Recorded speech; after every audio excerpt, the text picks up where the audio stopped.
جبرائیل نے پوچھا تھا ایک مرتبہ نبی کریم صلی اللہ علیہ وسلم کو، مل احسان، اخلاص کیا ہے؟ کس کو کہتے ہیں اخلاص؟ یہ عبادت کی جڑ ہے، عبادت کی جان ہے۔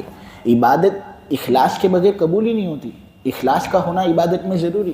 تو کیا ہے یہ اخلاص؟ حضور نے فرمایا ان تعبد اللہ کأنک تراہ فإن لم تکن تراہ فإنہ یراک۔ اخلاص کا اعلیٰ مرتبہ یہ کہ تو جب عبادت کرے نا اللہ کی تو اس طرح تجھے محسوس ہونا ہے کہ تو اللہ کو دیکھ رہا ہے، اللہ تجھے دیکھ رہا ہے۔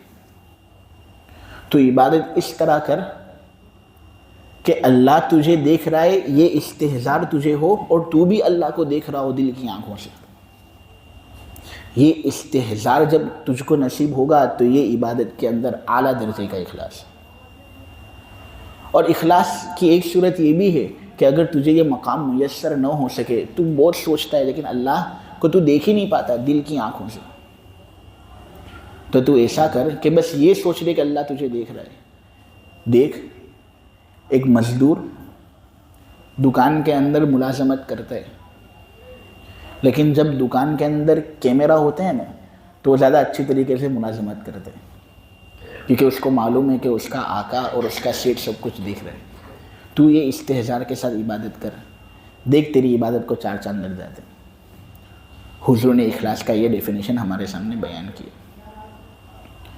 اعلیٰ درجے کی روحانیت حاصل کرنے کے لیے 4 چیزیں کرنی پڑتی ہیں: کم بات چیت، کم سونا، مخلوق کے ساتھ کم ملنا جلنا، اور کم کھانا۔ قلت کلام، قلت منام، قلت اختلاط مع الانام، قلت طعام۔ کم کھاؤ، کم بات چیت کرو، لوگوں کے ساتھ کم ملو جلو، اور کم سونا رکھو۔ جو آدمی ان چیزوں کو کنٹرول میں رکھتا ہے وہ آدمی اپنے اندر اعلیٰ درجے کی روحانیت محسوس کرتا ہے، وہی روحانیت جو جبیر ابن مطعم نے محسوس کی تھی۔ حضرت مقدام ابن معدی کریم نبی کریم صلی اللہ علیہ وسلم کی حدیث بیان کرتے ہیں، ما ملأ آدمی وعاء شرا من بطن بحسب ابن آدم اکلات یکمن صلبہ فإن كان لا محالہ فثلث لطعام وثلث لشراب وثلث لنفس، او کما قال علیہ الصلوۃ والسلام۔ حضور نے یہ بات کہی، سب سے برا برتن جو آدمی بھرتا ہے نا وہ پیٹ ہے، یہ سب سے برا برتن۔ لیکن چلو اگر کھانا ضروری ہی ہو تو دیکھو، ویسے تو کھانے میں اصل یہ ہے کہ آدمی اتنا کھائے کہ اس کی کمر سیدھی ہو، لیکن اگر زیادہ کھانا ہی ہو تو اتنا کھاؤ کہ اپنے پیٹ کے 3 حصے ہو جائیں، 1/3 حصہ کھانے کے لیے، 1/3 حصہ پانی کے لیے، اور 1/3 حصہ سانس لینے کے لیے۔ اتنے طریقے سے اگر ہم کھائیں گے نا انشاءاللہ تو جو قوت ہم کو ملنی چاہیے وہ بھی ہم کو ملے گی، اور ساتھ ساتھ شہوت جو ہمارے اندر ہوتی ہے نا وہ دبے گی۔ اسی لیے ہم دیکھتے ہیں رمضان کے اندر جب ہم بھوکے رہتے ہیں تو کتنی سب عبادتیں ہم کر لیتے ہیں، نہیں کرتے؟ بہت سی عبادتیں ہم کر لیتے ہیں نا، وہ کیونکہ ہم بھوکے رہتے ہیں، اس لیے بھوکے رہنے کا فائدہ۔ تو یہ سب چیزیں ایسی ہیں جس کی وجہ سے روحانیت دل کے اندر پیدا ہوتی ہے۔ میرے عزیز، و سورہ طور کے اندر بنیادی طور پر 3 چیزیں بیان ہوئی۔ نمبر 1 آخرت، نمبر 2 رسالت، اور نمبر 3 حضور پاک صلی اللہ علیہ وسلم کو تسلی دینا۔ یہ 3 چیزیں اس صورت کے اندر بیان ہوئی، اور آپ دیکھو تو اکثر مکی صورتوں کے اندر آخرت کو واضح کیا گیا ہے، آخرت کو بیان کیا گیا ہے، اور بہت زیادہ قرآن کے اندر آخرت پر زور ڈالا گیا ہے۔ وجہ اس کی کیوں؟ کہ یہ لوگ آخرت سے غفلت کرتے ہیں۔ حضرت ابن عباس کو حضرت علی نے ایک مرتبہ ایک خط لکھا تھا۔ حضرت ابن عباس اس خط کے بارے میں یہ کہتے ہیں کہ نبی کریم صلی اللہ علیہ وسلم سے جو میں نے فائدہ اٹھایا وہ میں نے اٹھایا، حضور سے جتنا زیادہ مجھے فائدہ پہنچا اتنا زیادہ فائدہ مجھے کسی اور چیز سے نہیں پہنچا، سب سے زیادہ فائدہ مجھے حضور کی ذات سے پہنچا۔ لیکن حضور کے بعد سب سے زیادہ اگر کسی نصیحت سے مجھے فائدہ ہوا ہے تو حضرت عبداللہ ابن عباس کی نصیحت سے مجھے فائدہ ہوا ہے، سب سے زیادہ۔ حضور کے بعد اگر سب سے زیادہ مجھے کسی نصیحت سے فائدہ ہوا ہے تو وہ حضرت علی کی نصیحت سے مجھے فائدہ ہوا ہے، ایسا ابن عباس نے کہا۔ حضرت علی نے حضرت عبداللہ ابن عباس کو خط کے اندر یہ بات کہی تھی کہ دیکھ ابن عباس کے بیٹے، دنیا کا کوئی غم تجھے غم میں نہ ڈالے اور دنیا کا کوئی سرور تجھے سرور آور نہ کرے۔ تجھے اگر کوئی چیز خوش کرتی ہے تو وہ آخرت کی چیز ہونی چاہیے، نہ اگر تجھے کوئی چیز غمگین کرتی ہے تو اس کا تعلق آخرت سے ہونا چاہیے۔ حضرت ابن عباس کہتے ہیں مجھے سب سے زیادہ فائدہ حضور کی حضرت علی کی اس نصیحت سے ہوا، لیکن آج ہمارا معاملہ الٹے، دنیاوی معاملے ہم کو زیادہ غمگین کرتے ہیں، حالانکہ اخروی معاملوں کا حال ایسا ہونا چاہیے کہ اگر کوئی چیز ہم کو غم میں ڈالے تو یہ آخرت کا معاملہ ہم کو غم میں ڈالے۔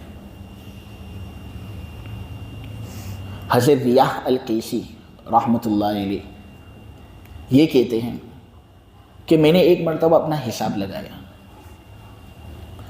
لوگ اپنا حساب لگاتے ہیں، ان کو اپنا حساب رکھنا چاہیے۔ ایک دوست تھے، وہ کہتے تھے کہ میں جو اپنے اوپر خرچ کرتا ہوں اس کا حساب میں لگاتا ہوں اور پکا حساب رکھتا ہوں، لیکن دوسروں پر جو میں خرچ کرتا ہوں اس کا حساب نہیں رکھتا۔ بہت اچھی عادت ہے۔ سب سے بدتر حساب اس خرچ کیے ہوئے مال پر آدمی لگا سکتا ہے جو اپنے والدین پر وہ خرچ کرے، کہ امی تمہارے دوائی کا خرچہ اتنا ہوا، ابا تمہارے دوائی کا خرچہ اتنا ہوا۔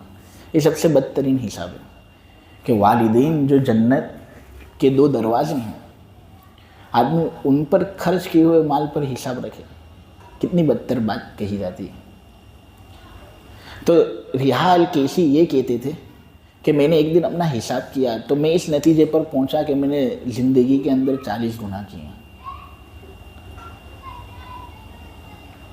میں نے سوچا کہ 40 گناہ میں نے کیے، اللہ کے یہاں پر میرا کیا حساب ہوگا؟ تو ہر ایک گناہ کے لیے میں نے 1,00,000 مرتبہ استغفار کیا۔ تو اس طرح 40 گناہ کے لیے انہوں نے 40,00,000 مرتبہ استغفار کیا ہوگا یا نہیں؟ یہ وہ لوگ تھے جو اخروی معاملوں پر غور کرتے تھے، اس سے سبق حاصل کرتے تھے، اس کو پرائیورٹی دیتے تھے۔ دنیا کا کوئی نقصان ہو جاتا ہے تو ہماری راتوں کی نیندیں اڑ جاتی ہیں، حالانکہ آخرت کے بارے میں ہم کو زیادہ غم ہونا چاہیے۔ ہم دن بھر گناہ کرتے ہیں لیکن ایک استغفار کرنے کا بھی موقع ہم کو ملتا نہیں، ایک مرتبہ استغفار بھی ہم اللہ تبارک و تعالیٰ سے کرتے نہیں ہیں۔ حضرت امام شافعی کہتے ہیں بڑا خوش قسمت ہے وہ شخص جو رات کے وقت اللہ تبارک و تعالیٰ سے بات چیت کرے اور اس طرح بات چیت کرے کہ پانی جس طرح بہتا ہے نا، اس طرح وہ اللہ کے سامنے تمام چیزیں بہا دے۔ 1 گھنٹہ 2 گھنٹہ 3 گھنٹے اللہ کے ساتھ بات کر لیتے ہیں، لیکن پھر جب لوگوں سے بات چیت کرنے کی باری آئے نا تو بہت کم بولتا ہو۔ ہی از اے مین آف فیو ورڈز، بہت کم بولتا ہے۔ وہ اللہ سے بات کرتا ہے تو پورے کے پورے چیپٹر اللہ کے سامنے پیش کر دیتا ہے، لیکن لوگوں سے بات کرتا ہے تو ہی از اے مین آف فیو ورڈز، بہت کم بولتا ہے۔ یہ خوش نصیب ہے، حضرت امام شافعی کہتے ہیں۔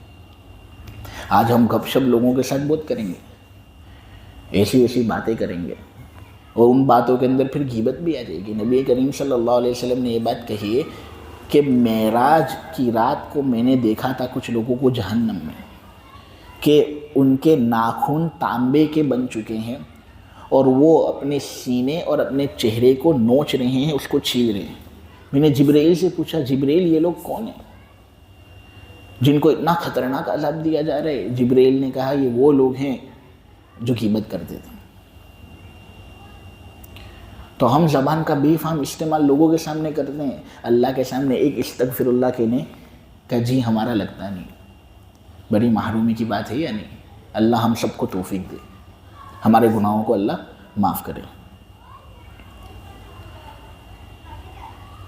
تو بات دراصل یہ چل رہی تھی کہ اس صورت کے اندر آخرت کا مضمون ہے، تو آخرت کو اس لیے بار بار قرآن کے اندر بیان کیا گیا تاکہ ہم آخرت کو ذرا دل پر لیں۔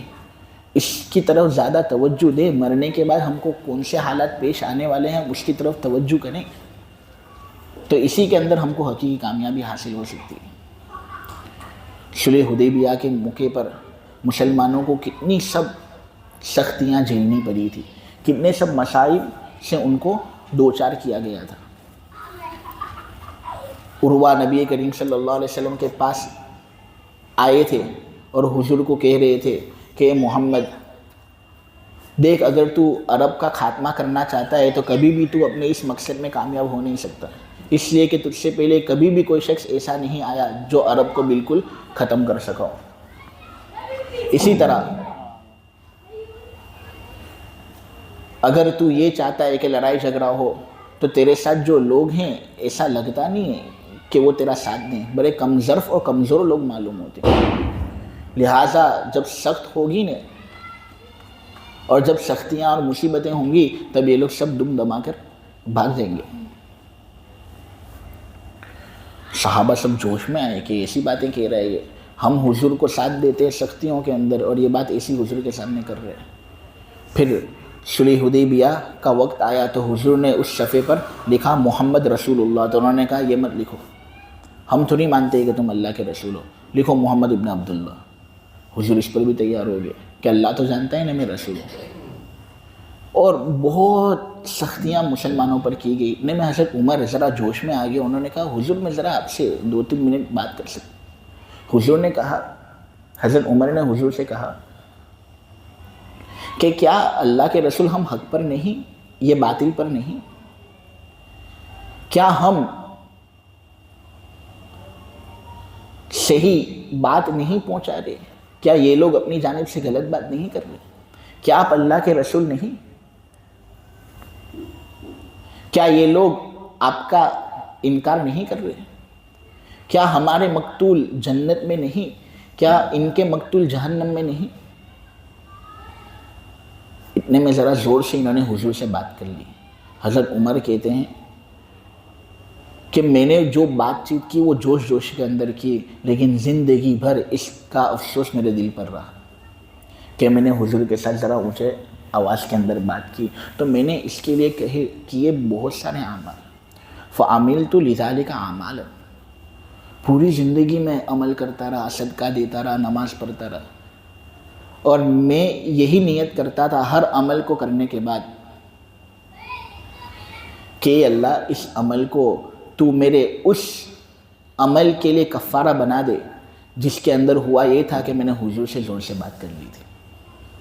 تو دیکھو اخروی معاملوں کو دل پر لیتے تھے، تبھی تو آدمی کی سوچ اتنی زیادہ ہوتی۔ اسی لیے قرآن کے اندر آخرت کا معاملہ کثرت سے بیان ہوا ہے۔ سب سے پہلی چیز جس کی قسم اس سورت کے اندر کہی گئی ہے وہ کوہ طور ہے، طور کا پہاڑ۔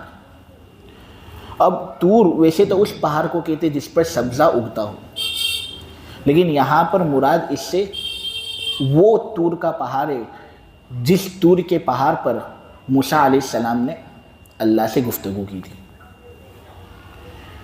مصر کے اندر ایک صحرا ہے جس صحرا کو صحرائے سینا کہتے ہیں، دا سینا پیننسولا، اس کے اندر جبل موسیٰ نام کا ایک پہاڑ ہے، وہی کوہ طور جس کی قسم یہاں پر کھائی جا رہی ہے۔ موسیٰ علیہ السلام نے یہاں اللہ سے گفتگو بھی کی تھی، یہاں پر موسیٰ علیہ السلام کو نبوت سے نوازا بھی گیا تھا، اور جب فرعون سے بنو اسرائیل بھاگ نکلے تھے تو بنو اسرائیل کے لیے شریعت کی ضرورت تھی، تورات کی ضرورت تھی، تو یہاں طور کے اندر ہی موسیٰ علیہ السلام نے 40 دن کا اعتکاف کیا، اور یہاں موسیٰ علیہ السلام پر تورات نازل ہوئی، اور اسی طرح موسیٰ علیہ السلام کو شریعت ملی۔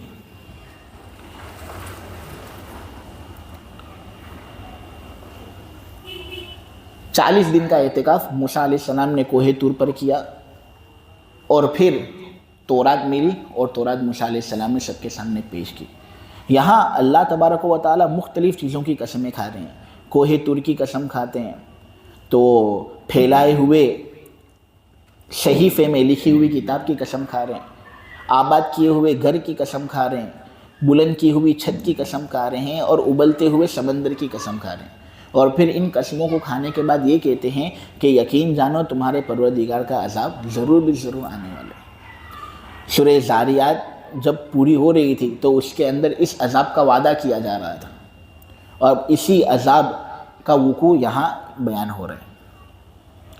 دیکھو اللہ تبارک و تعالیٰ جو بات چیت کرتے ہیں نا، وہ سب سے زیادہ سچی بات ہوتی ہے۔ وَمَنْ أَصْدَقُ مِنَ اللَّهِ قِيلًا، اللہ کو قسمیں کھانے کی ضرورت نہیں، اللہ سے بڑا سچا کون ہو سکتا ہے؟ لیکن اللہ تبارک و تعالیٰ قسمیں کھاتے ہیں تو اپنی بات کے اندر زور ڈالنے کے لیے، اور اس لیے تاکہ لوگ قسموں کے اندر غور کریں اور جواب قسم کے ساتھ اس کی مناسبت کو اللہ تبارک و تعالیٰ جو قسمیں کھا رہے ہیں اس کی اور جواب قسم کے درمیان مناسبت بھی لوگ دیکھیں۔ تو یہاں دراصل جو کوہ طور کی قسم کھائی گئی نا، تو اس کے اندر حکمت یہ ہے کہ دیکھو عذاب کا وقوع لوگوں پر ہوگا، یہ کوئی نئی بات نہیں ہے۔ کوہ طور کے اندر موسیٰ علیہ السلام پر شریعت نازل ہوئی، اس شریعت کے اندر بھی یہی تھا کہ جو اعمال دنیا کے اندر کرو گے اس کا عذاب تم کو ملے گا اگر تم نے غلط کام کیے تو۔ اسی طرح ایک کھلے ہوئے صحیفے کے اندر لکھی ہوئی کتاب بھی ہے، جس سے یا تو قرآن مراد ہو سکتا ہے، نامہ اعمال مراد ہو سکتا ہے اس سے، یا اس سے پھر مراد ہو سکتا ہے تورات کا نسخہ۔ تو اس کے اندر بھی یہی بات تھی جو یہاں پر پیش ہو رہی ہے کہ دیکھو اگر غلط کام تم نے کیے تو اس کا بدلہ تم کو دینا ہوگا۔ آباد کیے ہوئے گھر کی قسم کھائی جا رہی ہے، یعنی اس سے مراد وہ گھر ہے جو ساتوں آسمان کے اوپر ہے، عرش کے نیچے ہے، فرشتے جس کے ارد گرد رہ کر اللہ تبارک و تعالیٰ کی عبادت کرتے ہیں، اس کی بھی قسم کھائی جا رہی ہے۔ یہ بات بتانے کے لیے کہ جب فرشتے اللہ کی عبادت کرتے تو اے انسان تم کیوں نہیں کرتے؟ بلند کی ہوئی چھت کی قسم کھائی جا رہی ہے، یعنی آسمان کی۔ ابلتے ہوئے سمندر کی قسم کھائی جا رہی ہے، جو اس طرح ابلتا ہے جس کے نتیجے میں گیس پھر آسمان پر جاتے ہیں اور بارش کا نظام چلتے ہیں۔ تو یہ سب چیزیں اس لیے اللہ تبارک و تعالیٰ نے ہمارے سامنے پیش کی تاکہ آدمی غور کرے کہ آسمان کا نظام، زمین کا نظام کیا خود بخود ضرور اس کا بنانے والا ہے، اور بے مقصد تو اس نے بنایا نہیں ہے۔ تو مقصد کیا ہے؟ اچھے کام کرو گے تو تم کو اچھا بدلہ ملے گا، برے کام کرو گے تو تم کو برا بدلہ ملے گا۔ تو یہ چند آیتوں کی تفسیر آپ لوگوں کے سامنے کی گئی۔ اللہ تبارک و تعالیٰ کہنے کو قبول فرمائے، سننے کو قبول فرمائے، سب سے زیادہ عمل کی توفیق عطا فرمائے۔